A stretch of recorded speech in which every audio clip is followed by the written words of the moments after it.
Olá, pessoal. Estamos começando mais um episódio do Pod Animales. E hoje nós vamos conversar sobre um tema que às vezes assusta um pouco o tutor, que é câncer em cães e gatos. E para isso, hoje estamos aqui com a doutora Adriele Vieira. Ela sabe tudo nessa parte, né? Doutora Adriele, ela é especializada em cirurgia pela Universidade Federal da Bahia, né? E em oncologia clínica e cirúrgica pela Unesp. Tudo bom, doutora? É um prazer recebê-la aqui hoje. Tudo bem, prazer. Estamos aqui hoje para bater um papo bem legal sobre esse assunto.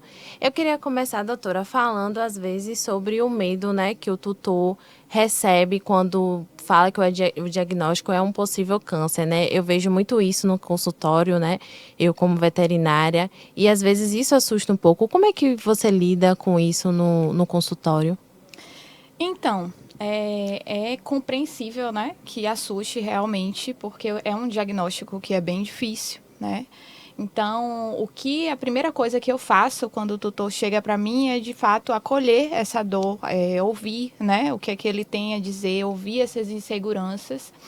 E depois disso, né, depois de ouvir o que ele tem a dizer e como é que o animal está se apresentando para ele em casa, Sim. né? Ouvir todas essas duas as dores, as dúvidas. Eu tento ali conversar da melhor forma possível, né? Então explicar que, por exemplo, hoje a medicina veterinária ela tem evoluído muito, principalmente na parte da oncologia também, né? A oncologia hoje ela tem evoluído tanto na questão do diagnóstico mais preciso, quanto no tratamento, né? Sim. Quanto em lidar com esses animais e proporcionar qualidade de vida a esses animais. E, assim, explicar para eles também, mostrar para eles, desmistificar, né, a Sim. questão do tratamento oncológico e, de fato, mostrar com aqueles termos técnicos, né, explicar sobre a doença de uma forma mais prática e que ele entenda, porque eu acho muito importante que o tutor ele saiba exatamente o que o animal dele está passando, né? Qual o tipo de tumor, o que a gente espera desse tumor, em que estágio está essa doença, qual o objetivo ali que vai ser o tratamento, né? Então, isso tudo ele dá uma segurança a mais para esse tutor e ele se sente um pouco mais acolhido também, né? Porque quando ele entende, ele se sente também mais acolhido em relação a saber o direcionamento, né? O que esperar desse paciente. Sim. Então, basicamente, o que a gente espera muito, né? Dessa conversa com o tutor no primeiro contato ali de uma consulta oncológica é justamente traçar esses objetivos tanto de diagnóstico quanto de tratamento e também explicar o objetivo principal, que é a qualidade de vida desse paciente, proporcionar mais tempo de vida dele junto com a sua família. Sim, eu até lembro de um caso que a tutora teve até medo de marcar a consulta, né? E aí depois que ela marcou, ela viu que era algo não tranquilo, mas que era possível se fazer, né? Então, Sim. o medo às vezes, a insegurança, às vezes só de marcar uma consulta, Sim. eu percebo às vezes isso no consultório. Fica adiando, semana que vem, doutora, mas não pode esperar. Sim, e esse receio também vem daquele medo do que é um Isso, oncologista, né? isso. Tem uma visão um pouco distorcida de que ir para o oncologista significa quimioterapia. E não é bem assim, né? O oncologista, ele vai tratar o animal de uma forma integral. Sim. Então, não é todo paciente que vai para quimioterapia, né? Não é todo paciente que precisa de uma cirurgia. E não é só esses tipos de tratamento que a gente faz, né? Então, existem outras formas, né? Existe a medicina paliativa. Então, isso tudo é feito de uma forma individualizada e também, o que eu sempre falo, quando o tutor ele chega para mim com todos esses medos, né? Eu falo, ó, a gente agora tá junto nessa, né? Então, cada paciente é único e a gente vai ver ele dessa forma, avaliando tanto o estágio dele no câncer que ele tem, de forma individualizada, mas também no contexto em que ele está inserido, como é a família dele, né? É importante.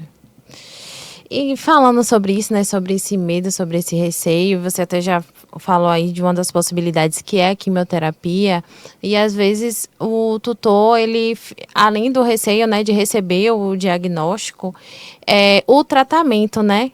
Porque a quimioterapia às vezes relaciona muito com o humano. E tem tutor que às vezes nem sabe que é possível fazer a quimioterapia em animais, que fala assim, mas é possível. E aí a gente tem que explicar como é que no consultório você aborda esse assunto de quando ter que fazer uma quimioterapia com os tutores. Então, Carol, eu sempre explico o seguinte, a visão da quimioterapia na medicina humana para a medicina veterinária são diferentes, né? Então, o que a gente prioriza na medicina veterinária é o bem-estar do animal. Então, a partir do momento que a gente coloca esse animal para fazer um tratamento quimioterápico, o objetivo é proporcionar qualidade de vida e mais sobrevida, né? Que é mais tempo de vida desse pet ali com a sua família. Isso tudo pode ser muito bem ajustado. Então, hoje, por exemplo, a gente sabe que cerca de 80% desses pacientes que vão para a quimioterapia, eles não vão ter nenhum sinal ali clínico colateral, né? Nenhum efeito colateral. Uhum.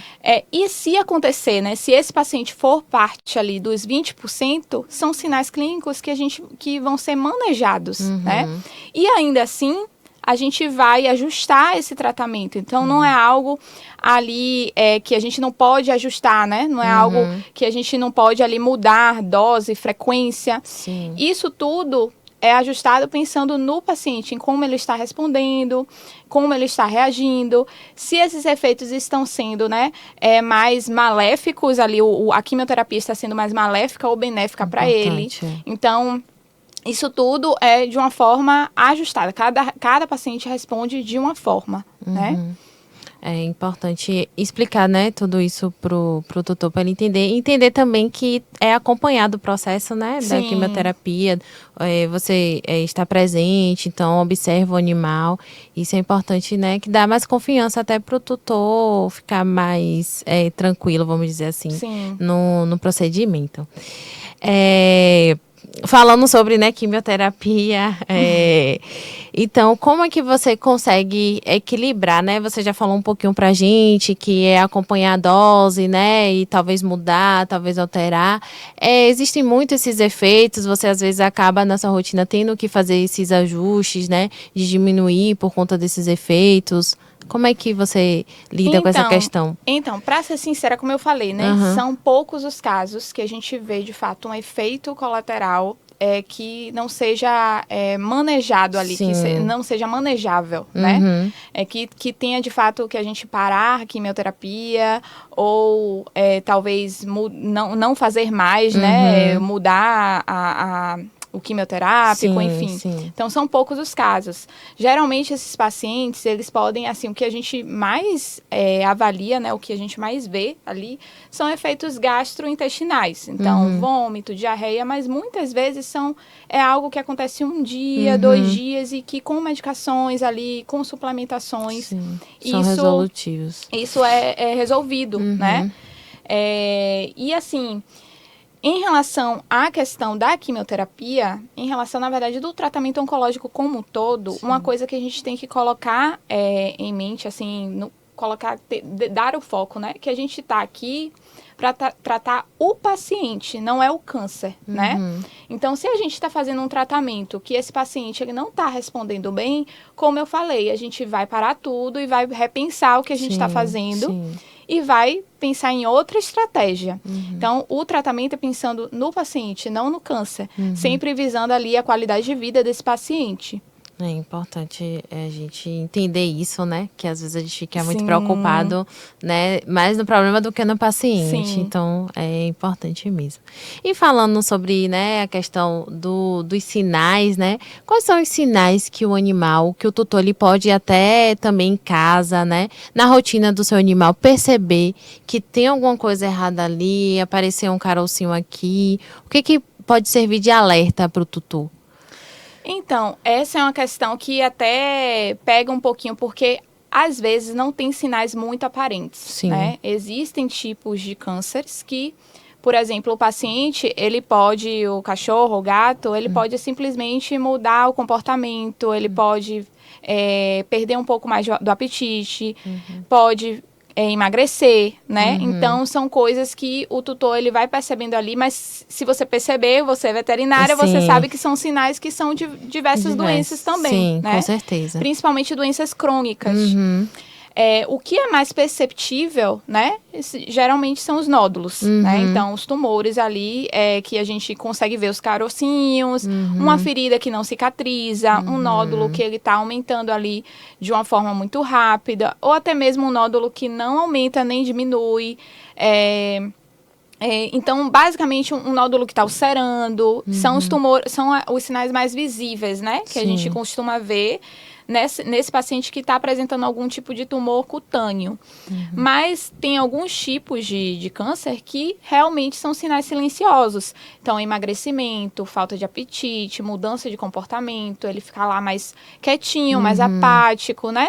Não recepcionar o tutor sempre que ele chega em casa, algo que ele sempre fazia. Vômitos, diarreia.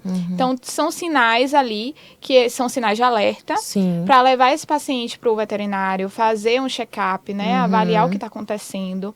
É importante também a gente pensar que o câncer é uma doença que geralmente, né, não é sempre, mas geralmente é de um paciente mais com a idade mais avançada. Então, eu lido com pacientes que ele já tem uma idade mais avançada, geralmente já tem outras doenças associadas, né? Uma doença renal, uma doença endócrina. E aí, o que eu sempre falo, o check-up é algo extremamente importante, porque existem alguns tipos, né, de tumores que são realmente muito silenciosos, né? Então, tem casos na minha rotina, isso é algo bem comum, inclusive, de um paciente ter feito um check-up, ter ido fazer um check-up, fez lá um ultrassom abdominal e encontrou um tumor em fígado, um tumor em baço, e era um paciente que ou não tinha queixa nenhuma, ou a única coisa que ele tinha era um emagrecimento ali. Estava emagrecendo mesmo, comendo a mesma coisa de sempre, mas estava emagrecendo. Então, esse check-up é fundamental, né? Faz parte também da prevenção. Ali, a partir de 5, 7 anos de idade, fazer esses exames de forma regular para a gente poder ter um diagnóstico ali mais precoce. Você falou isso do ultrassom, eu me lembrei até de um caso que eu tive de um poodlezinho, era bem pequenininho. E veio fazer a vacina que estava desatualizada há anos, né? Tinha 4 e poucos quilos, era bem pequenininho mesmo. E aí, na avaliação física, estava tudo certinho, nos parâmetros. Mas como ele me falou que ela já tinha 6 anos, tinha muito tempo sem vacinar, eu decidi fazer um check-up antes da vacinação. Fizemos o check-up, a enzima hepática altíssima, em quase 2.000. Aí eu falei assim, não vamos vacinar, vamos fazer ultrassom. Quando faz o ultrassom, a gente achou uma massa enorme, né, no abdômen, pegando ali fígado, pâncreas, né, até adrenal, né, era praticamente tinha mais tumor do que o animal ali. E aí foi que serviu de alerta, porque assim, comendo as atividades normais, mas dentro alguma coisa já não estava, né, dando certo ali. E aí realmente isso foi um caso que eu, como veterinária, me fez ter mais atenção ainda quando a gente recebe esse animal que não está acompanhado há mais tempo, né?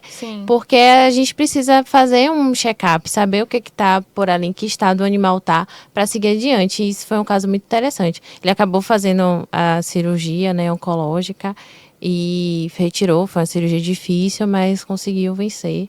E aí foi bem gratificante, mas eu lembrei desse cuidado mesmo. É isso, é extremamente importante o que fazer parte desse check-up, né? Um exame de sangue ali completo, uma urinálise, mas os exames de imagem são extremamente importantes. Então, às vezes, o tutor, ele questiona, por que fazer um ultrassom? Por que fazer um raio-x? E é importante, porque justamente tem esses tumores que realmente são silenciosos. O animal, ele não fala, a gente tem que lembrar disso, né? Ele não fala, ele não vai dizer, olha, eu tô sentindo uma pontadinha aqui do lado direito da minha barriga. Ele não vai dizer isso. Ele vai viver normalmente a vida dele. Vai estar lá, um dia ele vai ficar mais quietinho, porque essa dor tá incomodando mais, e aí não vai querer comer, mas aí ele volta logo a comer. Então, a gente tem que lembrar desse detalhe importante, que ele não fala pra gente.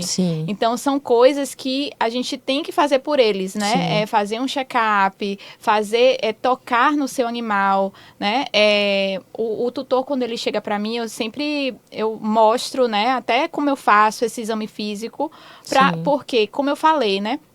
a gente está junto nessa. Uhum. E o paciente com câncer, ele pode mudar, assim, de um dia para o outro o estado dele, né? Uhum. Então, eu mostro, ó, olha sempre as mucosas, olha os linfonodos, né? Que são esses que a gente chama de íngua, né? Sim, sim. Olha os linfonodos, mostro esses linfonodos, de como é que avalia esses linfonodos. Fazer essa palpação da mama, né? Tem o tumor de mama aí. Fazer a palpação do corpinho. Quem mais conhece o seu animal é o tutor que está ali todos os dias com ele. Então, se ele vê alguma coisa diferente, aí ele tem que ter esse alerta, né? E sim levar para o veterinário, porque esse diagnóstico precoce é essencial.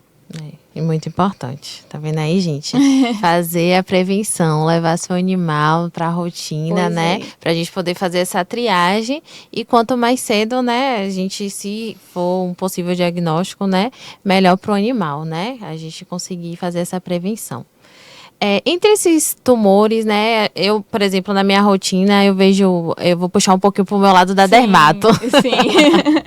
Eu vejo muito nódulos em pele, e aí quando vai se fazer o diagnóstico, muitas vezes é um mastocitoma e tem outros, né, tumores. Fala um pouco pra gente, doutora, sobre sobre o mastocitoma, sobre outros cânceres que tem em questão da pele.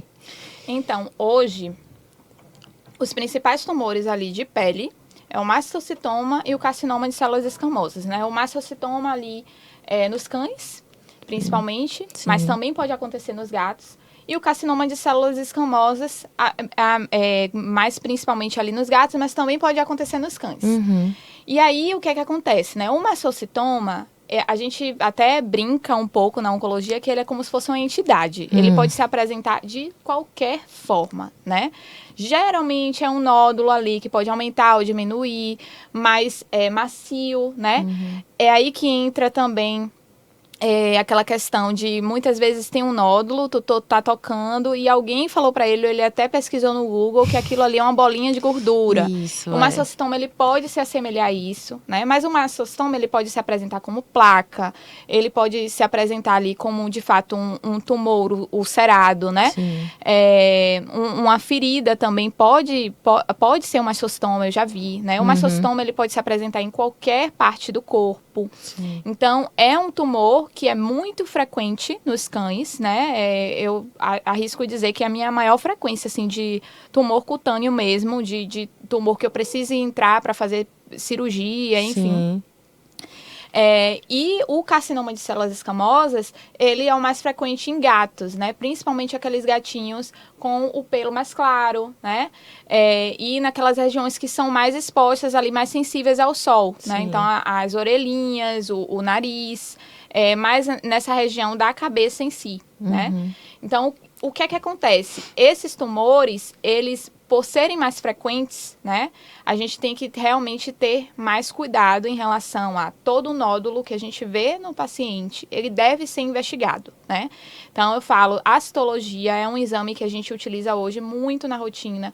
E é um exame que é barato, indolor, né? Fácil de ser realizado e pode nos nortear, assim, de uma forma muito rápida, né? Verdade. Então, a gente vai avaliar ali qual tipo de célula e o diagnóstico do mastocitoma na citologia, assim, é excelente.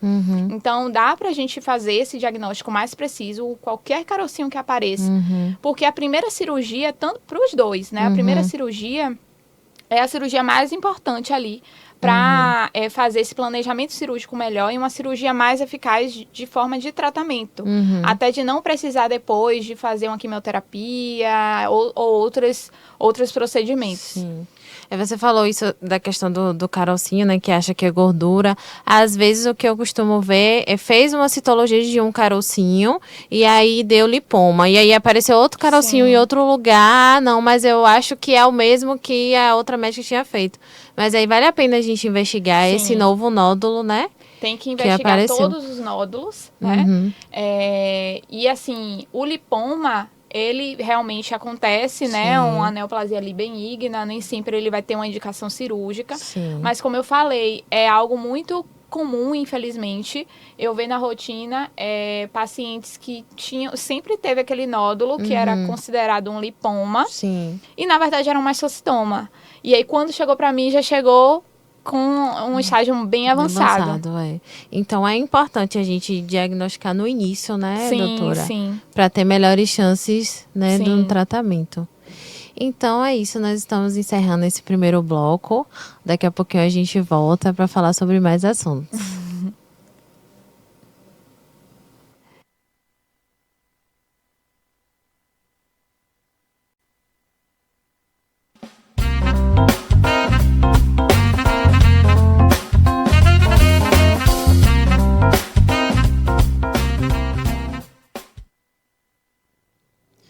Olá, pessoal. Estamos retomando aqui hoje a conversa com a doutora Adriele Vieira, né, sobre câncer em cães e gatos.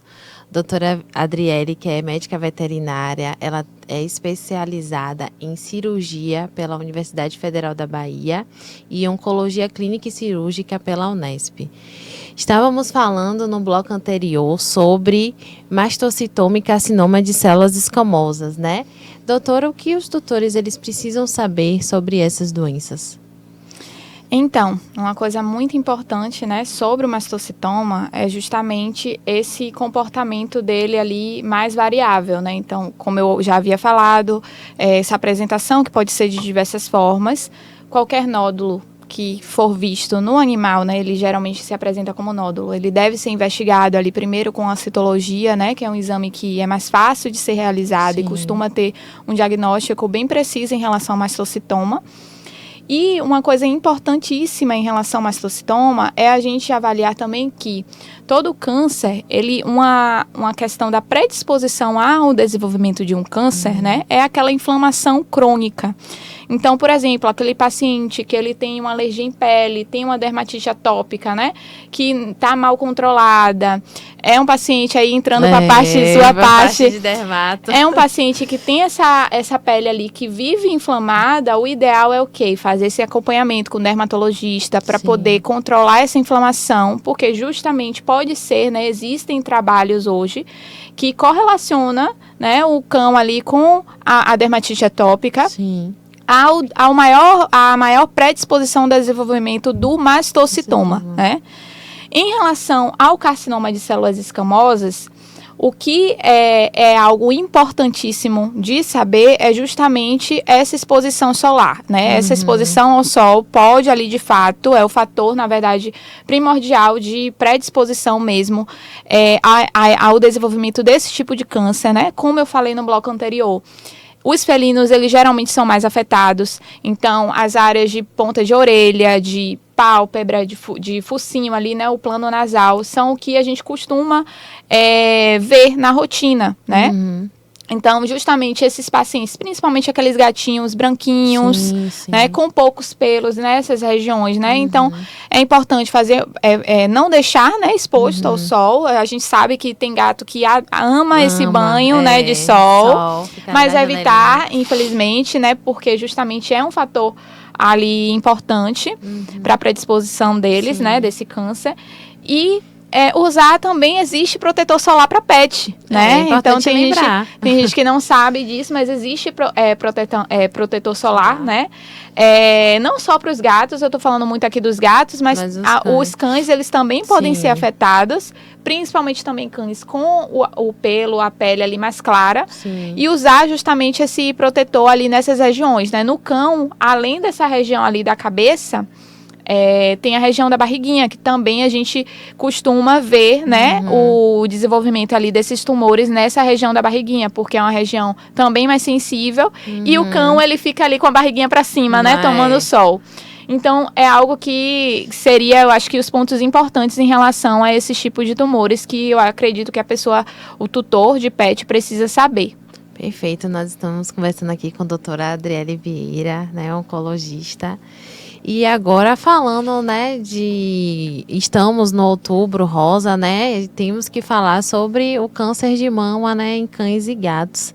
E tomando esse assunto, né, a castração, doutora, precoce, ela ainda é considerada a principal forma de prevenção para câncer de mama nos animais? Então, hoje, de fato, né, o que a gente sabe ainda hoje é que a castração precoce, ela previne ali em mais de 90% o desenvolvimento do tumor de mama. Sim. Porém, a medicina, ela é mutável, né? Ela evolui, né? E a medicina veterinária não é diferente. Então, hoje a gente tem tido algumas considerações em relação à castração, né? Principalmente nesse olhar individualizado de quando indicar a castração, né?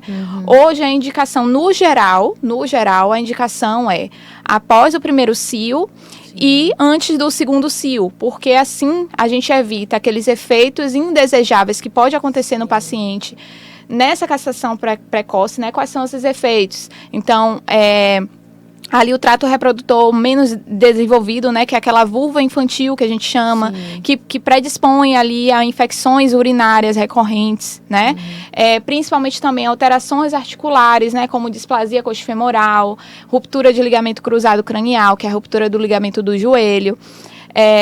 Então, doenças endócrinas, a própria obesidade, né? E a obesidade é um fator importante também para o desenvolvimento, para a predisposição do desenvolvimento do câncer de mama, né? Existem muitos estudos em relação a isso. Então, hoje, o que a gente prioriza é um olhar individualizado dessa cadela, né? Isso que eu estou falando aqui é de questão de cadela. Sim.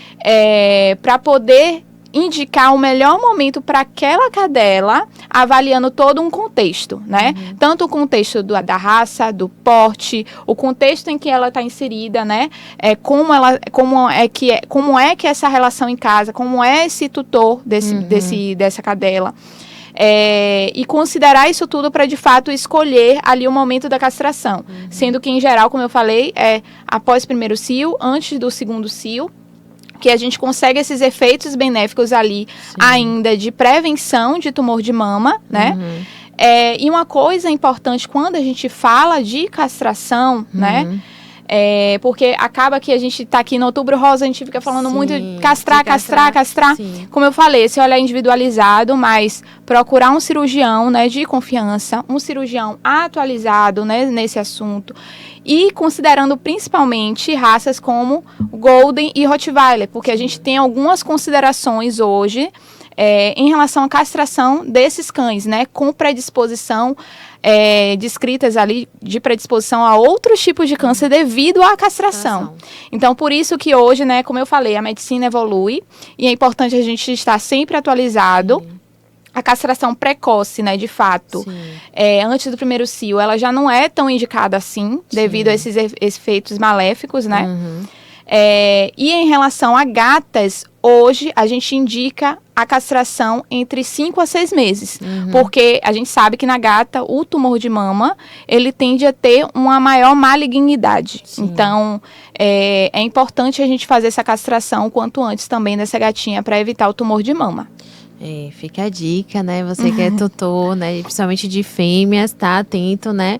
A esses sinais e como a doutora explicou, né? O melhor momento da castração e ver com o veterinário que acompanha se realmente é necessário, né? Individualizar essa questão da castração para cada animal. Quais os sinais, doutora, que o tutor pode perceber, né? Que levam a gente a pensar num câncer de mama, né? Então, a gente sempre ensina, né? E esse é um momento, é um mês que mais é disseminado isso. E eu gosto bastante, né? Porque, infelizmente, o tumor de mama é um tumor ainda muito recorrente aqui no Brasil. De fazer a palpação de toda a cadeia mamária, né? Então, fazer a palpação de todas essas mamas. Palpação é passar passar a mão mesmo, sentir da primeira mama à última mama, para ver se tem algum nódulo, buscando algum nódulo, né? Esse nódulo, ele pode se apresentar ali de forma até bem pequena ou grande, de fato, né? Perceber se esse animal está sentindo alguma dor, se tem alguma ferida nessa mama, se essa mama, ela está saindo alguma secreção, né? Às vezes está saindo ali um sangue, uma secreção purulenta, né? Um pus. Então, são alguns sinais que a gente pode perceber e o quanto antes levar no veterinário para esse tratamento mais precoce. É importante, a gente não faz, né? Mulheres não fazem toque, né? Sim. Então é importante fazer também no nosso pet, principalmente, né? em cães e gatinhos aí. Nos gatos, doutora, você até falou isso anteriormente, sobre a malignidade, né, do câncer. Realmente ele é mais agressivo nos gatos? Sim. Ele é mais agressivo, né? Nas gatas, né, a gente sabe que esse tumor de mama, ele tem, assim, 90% de chance de ser maligno. Sim. E um maligno ainda muito ruim mesmo, né? Infelizmente, na rotina, o que a gente pega muito é a gatinha com tumor de mama e ela já vem em um estágio avançado, né? Às vezes até com metástase, né? O principal órgão aí de metástase do tumor de mama é o pulmão, né? Então, é importante que no menor nódulo que você veja na sua gatinha, é importante levar logo no veterinário para fazer esse tratamento, né? Hoje a gente tem possibilidades de tratamento e o quanto antes a gente faz, melhor. E principalmente na gata mesmo. Sim. Então fica aí, né, vocês que têm as gatinhas, notou se tem um carocinho, algum nódulo, faz o exame, né, o toque lá, notou que tem alguma coisa, leva para o veterinário, né, para fazer os exames, né, aí a citopatologia, que é muito importante. Uma vez diagnosticado, quais são os principais caminhos de tratamento hoje que a medicina veterinária traz para o câncer de mama? Então, vai depender muito do estágio em que está essa doença, né? Então, a gente vai avaliar ali, geralmente, como é que está se apresentando esse tumor, se existe algum tipo de metástase, né? Então, metástase basicamente é uma disseminação desse tumor para algum órgão à distância, né? Então, seja o pulmão, como eu já falei, né? Ou algum órgão abdominal, como o fígado, o baço. Então, antes da gente, de fato, indicar um tratamento, a gente faz o estadiamento desse paciente. Pede alguns exames, né? Seja os exames de imagem, como o raio-x de tórax, uma tomografia, ultrassom abdominal, para a gente pesquisar essas metástases. Não tendo, né, algum tipo ali de metástase, algum sinal de metástase, aí a gente pensa no tratamento local, que basicamente é a mastectomia, né? A gente precisa retirar todas essas mamas, não é só o nódulo, não é só a mama afetada, porque, infelizmente, uma mama se comunica com a outra, né? E aí fazer a mastectomia, retirada de linfonodo, né? Que basicamente faz parte ali do sistema linfático e faz parte do estadiamento também dessa paciente. Porque é o principal, o primeiro, na verdade, local ali de metástase, né? Então, a mastectomia com a linfadenectomia, a castração é importante porque a gente tira a fonte hormonal dessa paciente, né? Que é o que, de fato, pode progredir esse tumor, né? E aí, a partir do tipo histológico, do tipo ali de tumor, porque a gente vai mandar essa cadeia mamária, os linfonodos, para o histopatológico, para a biópsia, né? A partir desse tipo, a gente vai definir se essa paciente precisa de um tratamento quimioterápico, que é um tratamento sistêmico, né? Então, basicamente, é quando existem alguns tipos de tumores que estão mais avançados, ou a gente já tem um indício de metástase em linfonodo, aí a gente indica a quimioterapia também. Então, basicamente, o que a gente tem hoje de tratamento é cirurgia, quimioterapia em alguns casos.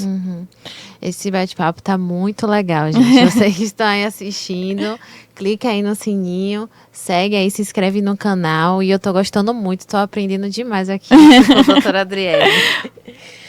E agora a gente vai para uma parte assim que faz um sucesso aqui, doutora, chamada mitos e verdades. Todo mundo aqui gosta, porque às vezes é uma pergunta que o tutor tem há muito tempo e às vezes tem medo, receio de fazer e às vezes cria, né, essa informação, esse telefone sem fio, que às vezes é um mito e não a verdade. Então eu acho que merece até uma vinheta, vou até dar essa ideia aí, porque é um quadro muito legal.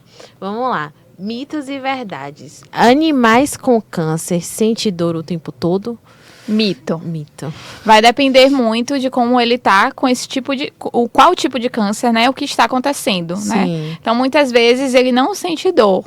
A depender de quê? Se esse nódulo, ele tá ali muito inflamado, se ele tá comprimindo algum nervo, algum vaso, se ele tá ulcerado, sangrando, né? Então... É um mito. Nem sempre ele vai sentir dor, pode sentir, mas nem sempre sente dor. Todo carocinho é câncer? Acho que o carocinho aqui é câncer. Mito também, porque assim, a gente tem os tumores benignos e os tumores malignos, Sim. né? O tumor maligno é o que de fato a gente chama de câncer, né? Então, todo tumor maligno é aquele tumor ali que tem uma capacidade de disseminação, né? De virar algo sistêmico, ou seja, a metástase, como eu falei. O tumor benigno é algo que ele não tem essa capacidade. Então, muitas vezes a gente só fazendo a cirurgia já tá tranquilo, ele é vida que segue, né? Então, por isso que é importante a investigação, mandar isso para biópsia, para a gente de fato ter a certeza, né? De qual tipo de tumor. E uma coisa também que às vezes eu escuto muito.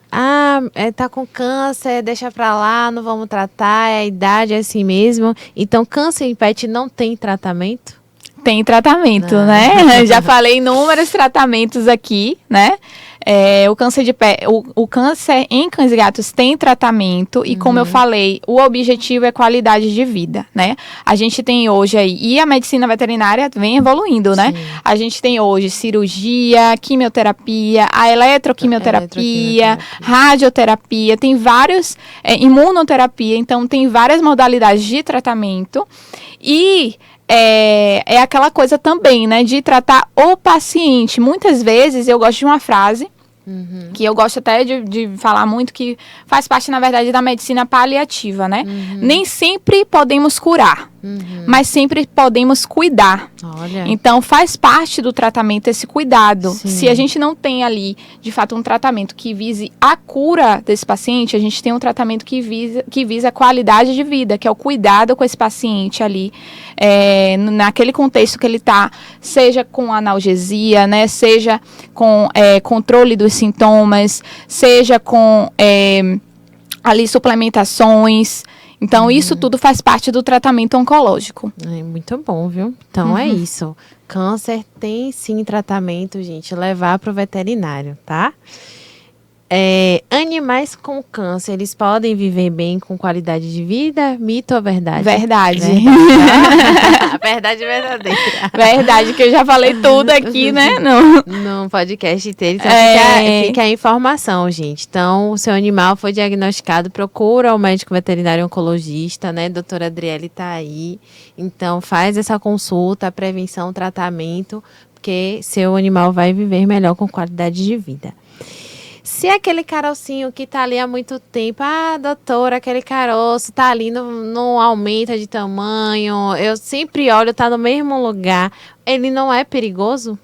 Mito. Tá vendo, gente? É mito. Todo caroço, gravem, isso aqui Vamos frisar isso aí. Frisar. Todo caroço, todo nódulo, ele deve ser investigado. Independente do tamanho, independente se ele cresce rápido, se ele cresce lento, né? A gente precisa investigar este nódulo.